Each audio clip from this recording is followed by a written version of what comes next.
মাই ডকুমেন্টসে আমার যে ফাইলটা রাখা প্রোটিনে এখানে নিয়ে আসবো একই ডিরেক্টরিতে। তো এটা চেঞ্জ করার জন্য আমাদের এটা ব্যাকে যাইতে হবে প্রথমে। তো ব্যাকে যাওয়ার কমান্ড হচ্ছে সিডি তারপরে স্পেস তারপর ডট ডট। এই যে ব্যাকে চলে আসছে প্রোগ্রাম ফাইলস, আবারও ব্যাকে যাব সিডি স্পেস ডট ডট। হ্যাঁ, এখন যদি আমি এলএস এ দেই, আমি হচ্ছে এখন সি ড্রাইভের মধ্যে, এই যে এলএস দিয়ে সি ড্রাইভের সব ফোল্ডার দেখাচ্ছে এলএস এ। এখন আমি ইউজার্স এ যাব, আমার ডকুমেন্টসটা হচ্ছে ইউজার্স। তো ইউজার সিডি দিয়ে ইউজার্স, কোন একটা ফাইলে ঢুকতে গেলে ডিরেক্টরির মধ্যে সেটা আমার দিতে হয় সিডি কমান্ড, তারপর আমার ফোল্ডারটার নাম দিতে হয় যে ফোল্ডারটার ভিতরে আপনি ঢুকতে চান সেই ডিরেক্টরিটা। তো সিডি দিয়ে আমি ইউজার্স দিলাম, তারপর হচ্ছে এলএস, তারপর আবার আমি ইউজারের ভিতরে ঢুকবো। এই ইউজারের ভিতরে আমার ডকুমেন্টস আছে, এটা একটু আপনার নিজের ঘেটে বের করতে হবে যে আপনার ফোল্ডারটা কোথায় আপনার কম্পিউটারের মধ্যে, খুঁজে বের করে তারপর এভাবে আপনার একটার পর একটা ডিরেক্টরির ভিতর ঢুকতে হবে। যে ফোল্ডারটা আপনার প্রোটিনটা রাখবেন সেই ফোল্ডারটা পাথ লাইনটা আপনার একটু দেখে বের করতে হবে। তো সিডি দিয়ে আমি এখন আবার ইউজার্স এ ঢুকবো, ইউজার, তারপর আমি এলএস দিলাম। এই যে আমার এখানে আছে আমার যে ডকুমেন্টস, এখন আমি ডকুমেন্টস এর মধ্যে ঢুকবো, ডকুমেন্টস, ডকুমেন্টস সিডি ডকুমেন্টস। এখন যদি আমি এলএস দেই, এই যে আমার প্রোটিন ফাইলটা, ঠিক আছে। এখন আমার এই সেম প্রোটিন ফাইলটা যেখানে সেখানে হচ্ছে আমার ডিরেক্টরি। তো এখন আমার প্রোটিন ফাইলটা তো অলরেডি লোড করা, তার মানে এটা auto select.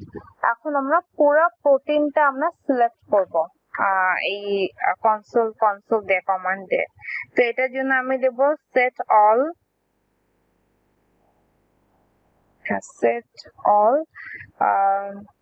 atom select, set all atom select top protein, set all atom select top protein। আচ্ছা, তো প্রথমে হচ্ছে আমরা পুরো প্রোটিনটাকে সিলেক্ট করলাম। এখন কি করবো? আচ্ছা, এখন হচ্ছে আমরা সিলেক্ট করার পর রেসিডিউ সবগুলা হচ্ছে আমরা সিলেক্ট করবো। আমি একটু ওপেন করি নোটপ্যাডে, এগুলা ক্লোজ করি, এগুলো হচ্ছে আগের সিকোয়েন্স, এটা আপাতত লাগবে। আচ্ছা, এই যে আমার ফাইলটা, এটা একটু নোটপ্যাডে ওপেন করে আমি একটু রেসিডিউ নাম্বার গুলা দেখি। ওকে,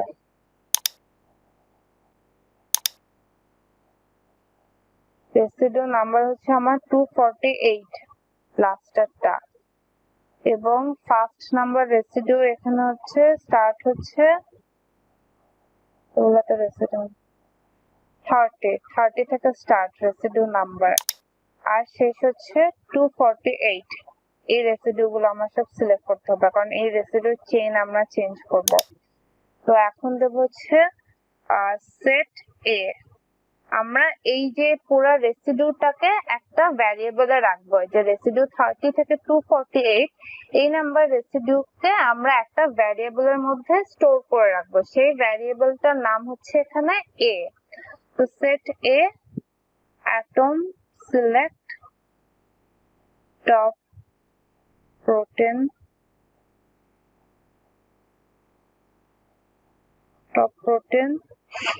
and residue, এটা হচ্ছে রেসিডিউ আইডি, রেস আইডি দিয়ে বুঝায় 30 to 248। আর প্রোটিন দেখি স্পেলিং ভুল যায় নাকি, সেট এ atom select top protein residue, হ্যাঁ ঠিক আছে। তো এটা আমরা একটা ভ্যারিয়েবলে রাখলাম। এখন আমরা এই ভ্যারিয়েবলটাকে একটা ভ্যালু দেব, ভ্যালুটা সেট করব। এই যে আমরা এতগুলা রেসিডিউ যে স্টোর করে রাখলাম বা সিলেক্ট করে রাখলাম, এই রেসিডিউর একটা ভ্যালু এখন আমরা সেট করব। সেই ভ্যালুটা সেট করার জন্য আমরা দেব প্রথমে আপনাদের পিসিতে ডলার সাইন, যেটা এই যে ডলার সাইন, তারপর হচ্ছে এ, এটা হচ্ছে আমার ভ্যারিয়েবলের নাম, আর ভ্যালুটা সেট করব চেইন সি। আমরা চেঞ্জ করে দিলাম, চেইনের এই চেইনের নাম্বারটা চেঞ্জ করে দিলাম। এখন আমরা এটা একটা নতুন একটা ফাইলে মানে লিখবো, নতুন একটা ফাইল ক্রিয়েট করব। এই যে চেঞ্জটা যে করলাম, অল রাইট পিডিবি, ফরম্যাট হচ্ছে পিডিবি, অল রাইট পিডিবি, আর এটার নাম দিলাম হচ্ছে আমরা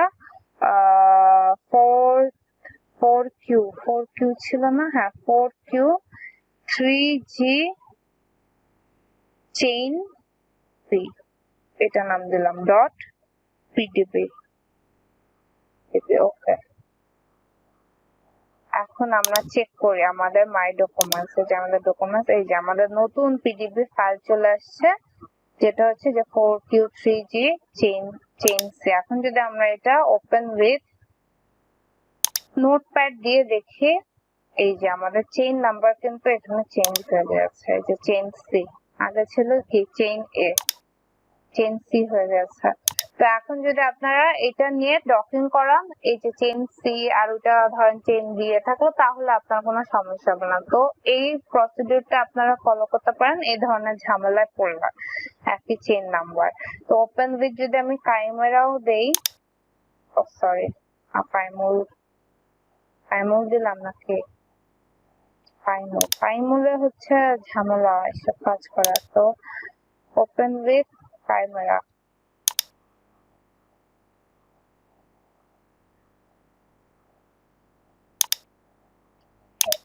কাইমেরা দিয়ে অ্যাকশনসে গিয়ে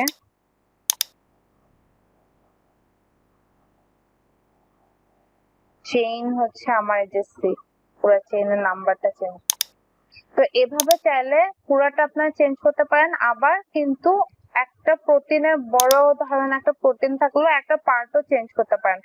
তখন কি করতে হবে, আপনার এই যে এই জায়গাটা একটু চেঞ্জ করে দিতে হবে, যে কোন রেসিডিউ পর্যন্ত। আপনি চাইলে 30 থেকে 100 পর্যন্ত একটা চেইন দিতে পারেন, আবার 100 থেকে 248 পর্যন্ত একটা চেইন দিতে পারেন।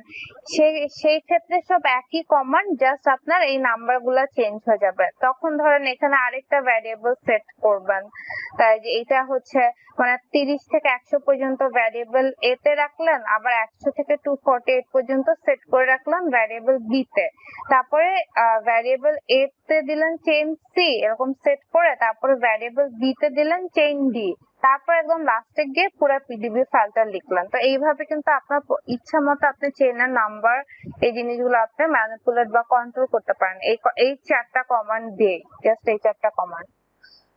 তো এটা গেল আমাদের চেইনের নাম আমরা কিভাবে চেঞ্জ করব। তারপর আরেকটা জিনিস যেটা করা যায় সেটা হচ্ছে আমরা রেসিডিউ চেঞ্জ করে দিতে পারি, একেবারে মিউটেশন করা, একটা রেসিডিউ পুরো চেঞ্জ করে দেওয়া, এটাও করা অনেক ইজি। এই টাইপেরই কয়টা কমান্ড। তো আমরা একটু দেখি এই ফাইলটার উপরে আমরা করি। ফর এক্সাম্পল আমরা যদি একটু আগের ফাইলটা ওপেন করি, এই যে 43A যেটা, এটা যেহেতু আমাদের লোড করা, আমরা এটার উপরে করি, তাহলে নতুন করে লোড করতে হবে না। তো এটা যদি আমরা একটু দেখি,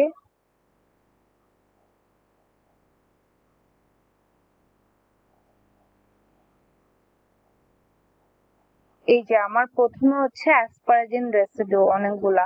তো আমি ফর এক্সাম্পল আমার প্রোটিনে কোনো অ্যাসপারাজিন রাখবো না, অ্যাসপারাজিনের বদলে আমি গ্লাইসিন লিউসিন কিছু একটা দিব।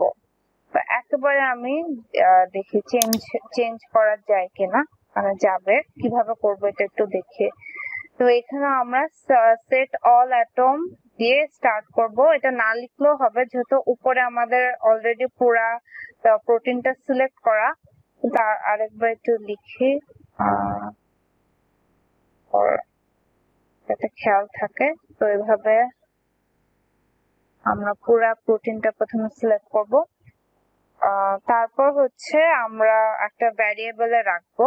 তো এটা আমি দিলাম সেট বি, এটা আরেকটা ভ্যারিয়েবলের নাম বি নামে। তারপর দিলাম অ্যাটম সিলেক্ট টপ প্রোটিন এবং যে রেসিডিউটা আপনি চেঞ্জ করবেন সেটার নাম। তো রেসিডিউর নাম দিতে হয় রেস নেম, এই নামে রেস নেম।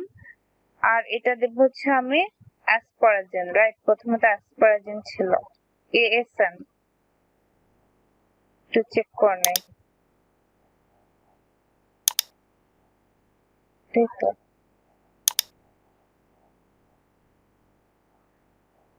হ্যাঁ, প্রথম হচ্ছে এএসপি, সরি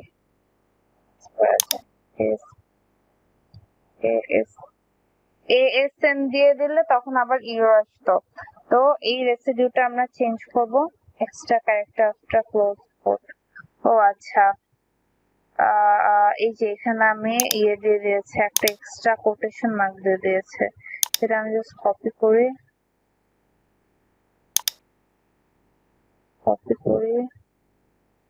অপশন নাই, কপি পেস্ট করি। এই যে এখানে আমি একটা এক্সট্রা কোটেশন মার্ক দিয়ে দিলাম।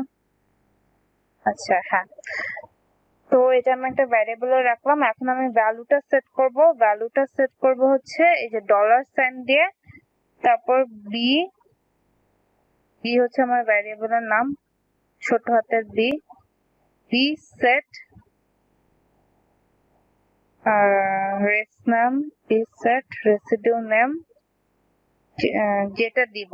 তো আমার ছিল এসপি, এটা বাদ দিয়ে আমি ধরলাম আমি গ্লাইসিন দিব, তো GLY গ্লাইসিন, বা একটা ইমাজিনারি একটা নামও দেওয়া যায়, এমন রেসিডিউর নাম যেটা হচ্ছে এখন পর্যন্ত ডিসকভারি হয় না বা নাই, এটাও করা যায়। তো আমরা এখানে গ্লাইসিন দিলাম রেসিডিউ, তারপর হচ্ছে আমরা পুরো ফাইলটা নতুন করে হচ্ছে আমরা সেভ করব, সেটার জন্য dollar sign all right PDB, এটা দিলাম হচ্ছে glycine.pdb, এটা নাম দিলাম হচ্ছে 4Q3G mutated.pdb।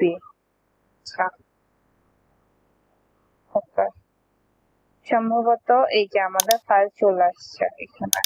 তো এটা যদি আমরা এখন ওপেন উইথ নোটপ্যাড দিয়ে ওপেন করে দেখি, এই যে আমাদের শুরুর সব রেসিডিউ গুলা গ্লাইসিন চলে আসছে, যেখানে আগে ছিল আমার অ্যাসপারাজিন। তো এইভাবে কিন্তু আমরা ধরে সব একসাথে মিউটেট করে দিতে পারি। এখানে যেখানে অ্যাসপারাজিন ছিল পুরা এই প্রোটিনটার মধ্যে সব জায়গায় কিন্তু চেঞ্জ হয়ে গ্লাইসিন চলে আসছে, চেক করলে বোঝা যাবে। তো আমরা প্রথম কয়টা দেখেছিলাম এখন বলতে পারতেছি। আবার যদি আমরা ওপেন উইথ কাইমেরা দেই,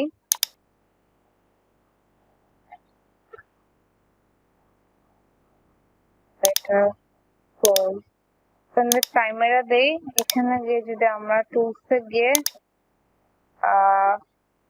সিকোয়েন্স দেখি, এই যে আমার প্রথম ইয়েগুলা হচ্ছে গ্লাইসিন, প্রথম রেসিডিউ 1, এটা আবার ও আচ্ছা, এটা তো full change, open mutated open হবে।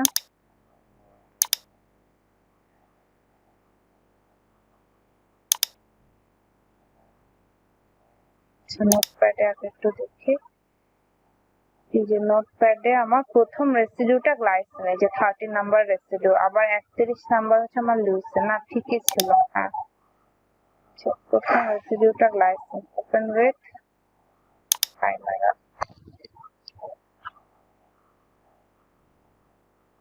মানে এটা ক্রস চেকের জন্য আর কি। ঠিক আছে, সিকোয়েন্স এই যে আমার প্রথমে গ্লাইসিন চলে আসছে। আর আমি যদি ভিতরে, আগে তো দেখে রাখা হয় না, ভিতরে যদি চেক করতাম যত জায়গায় আমার অ্যাসপারাজিন ছিল সব জায়গায় কিন্তু আমার গ্লাইসিন চলে আসছে। এটা পরে ক্রস চেক করলে আরো দেখে রাখলে ভিতরে কোথায় অ্যাসপারাজিন আসছে তাহলে বোঝা যায়। তো শুধু ফার্স্টের রেসিডিউটা না, ভিতরে আর সব জায়গায়। তো এটা হচ্ছে আরেকটা ওয়ে হচ্ছে গণহারে মিউটেশন করা, একটা রেসিডিউ যদি অমিট করে দিতে চায় কোনো একটা কাজে, সেক্ষেত্রে কোনো একটা প্রোটিন থেকে। তো আরো অনেক কাজ করা যায় ভিএমডি তে প্রোটিন ফাইল এডিটিং এ, কিন্তু ওগুলো আরেকটু কমপ্লেক্স, আরো অ্যাডভান্স লেভেলের। কিন্তু সবচেয়ে বেশি হ্যান্ডি এই দুইটা, মানে এই দুইটা কাজেই দেখা যায় লাগে। চেন এডিটিং এর কাজ অনেক দফায় লাগে, যে কোনো দেখা যায় একটা প্রোটিনের বিভিন্ন পোর্শন আপনার হচ্ছে চেইনের নাম ডিফারেন্ট করে দেওয়া লাগে, কারণ এক একটা চেইন দিয়ে আপনি এক এক ধরনের কাজ করতেছেন বা সেপারেট সেই ক্ষেত্রে হচ্ছে আপনার চেইন নাম দেখা যায় একই প্রোটিনে চেঞ্জ করে নেওয়া লাগে। তো এই কাজগুলো হচ্ছে ফ্রিকুয়েন্টলি লাগে, আর এগুলো হচ্ছে সোজা এই কয়টা কমান্ড 3-4টা লাইনের মধ্যে কাজ হয়ে যায় লিখলে। আর বাকি আরো ওদের ডকুমেন্টেশন যদি আপনারা দেখেন, আরো অনেক ধরনের অনেক স্টাইলের প্রোটিন ফাইল এডিটিং করা যায় এই টিকে কনসোলটা ইউজ করে। ওইখানে ওদের কমান্ডটা দেওয়া যে এটা করতে গেলে কিভাবে করবেন, তো ওদের পুরো লিস্ট এভাবে দেওয়া। তো এটা আপনারা দেখতে পারেন যদি আপনাদের পরবর্তীতে দরকার পড়ে।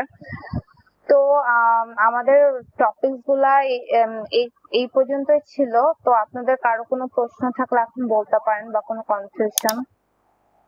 আমি একটা কুইট করে দিলাম। আর আগের দিন একজন বলেছিলেন যে আমরা যদি ইভলিউশনারি কাজ করতে চাই আর কোনো এক্সট্রা টুল এরকম আছে কিনা। তো গুগলে কিন্তু আরো এক্সট্রা টুল আছে অনেক, কিন্তু ওইখানে আপনি ভ্যারিয়েশনটা একটু কম পাবেন। যেমন একটা সফটওয়্যারে আপনি অনেক ভ্যারিয়েশন পাবেন, নিজের মতো করে কাজ করতে পারবেন, ওই এক্সেসটা নাই। তো আপনার ইভলিউশনারি কাজ করার জন্য আপনি ফাইলোজেনেটিক টুল গুলা দেখবেন। তো ফাইলোজেনেটিক সার্ভার যদি আমি সার্চ দেই, এই যে আমার সিম্পল ফাইলোজেনেটিক ট্রি, এটা দিয়ে আপনি ফাইলোজেনে কাজ করতে পারবেন বা ইভলিউশনের কি বলি ইভলিউশনের। তারপর হচ্ছে যে আইকিউ ট্রিটা, এটা বেশ ভালো একটা সার্ভার, কিন্তু এগুলো হচ্ছে সব ম্যাক্সিমাম লাইকলিহুডের ট্রি কনস্ট্রাক্ট করে। ম্যাক্সিমাম লাইকলিহুডটাই এভলিউশনারি রিলেশনশিপ দেখার জন্য ইউজ হয়। এই যে উপরে লেখা সম্ভবত এই যে আন্ডার ম্যাক্সিমাম লাইকলিহুড।